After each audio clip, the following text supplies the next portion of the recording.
J'espère que vous le savez. Alassane Ouattara ne peut pas vaincre militairement le Burkina Faso. Voilà pourquoi d'ailleurs, pour arriver au pouvoir, il a eu besoin du Burkina Faso.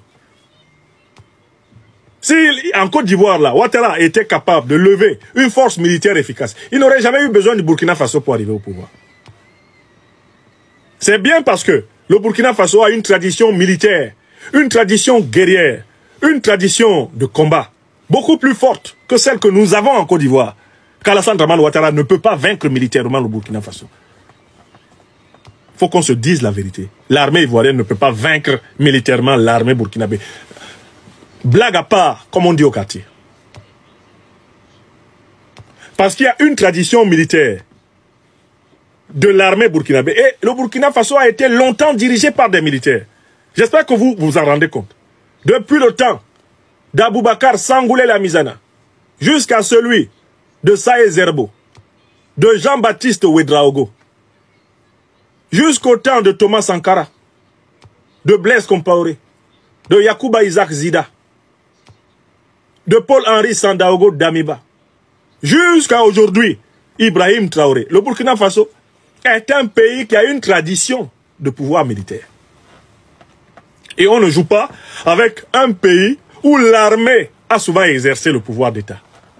On ne se lève pas comme ça pour dire, on va aller là-bas, on va faire ceci. Ouattara même, quand il disait qu'il veut aller au Niger, il allait faire recirconcire 1100 militaires ivoiriens. S'il envoyait les 1100 là, personne ne revenait avec ses attributs de souveraineté entre les jambes. Wallahi billahi talahi. Parce que le Niger aussi, il faut regarder les pays dans lesquels auxquels vous pointez les doigts là. Il faut bien les regarder. Le Niger est un pays de tradition militaire. La plupart des chefs d'État des Nigériens sont des militaires. Il faut bien regarder l'histoire d'un pays. Hein. Quand tu viens, tu lui pointes le doigt comme ça. Regarde bien le pays auquel tu pointes le doigt. Hein. Oui! Le Mali a montré par A plus B qu'Alassane Ouattara militairement, c'est de l'eau dans l'huile. Alassane Ouattara ne vaut rien militairement. Le Mali a détenu pendant combien de mois? Pendant combien de mois le Mali a-t-il détenu des militaires ivoiriens, transformés en mercenaires par Ouattara? Pratiquement 1 an, non? De juillet 2022 à janvier 2023. Ça faisait presque 8 mois, non? Est-ce qu'Alassane Ouattara a monté une opération militaire pour les prendre? Si Alassane Ouattara était militairement garçon, il devait envahir le Mali, non? Entrer à Bamako pour chercher ses 49 Wagner. Pourquoi il n'est pas venu? Et le président Assimi Goïta les a détenus exprès pour montrer à Ouattara que militairement il ne peut rien. Et que quand la France ne peut pas mener une guerre pour Ouattara, Ouattara n'est rien. Quand les États-Unis ne peuvent pas mener une guerre pour Ouattara, Ouattara n'est rien. Quand l'OTAN ne peut pas monter à l'assaut pour Ouattara, Ouattara lui-même n'est rien. Et il n'effraie personne. Personne de sérieux n'a peur de Ouattara dans les pays qui entourent la Côte d'Ivoire. Parce qu'on sait que lui-même en tant que tel, l'armée ivoirienne même n'est pas prête à mourir pour lui.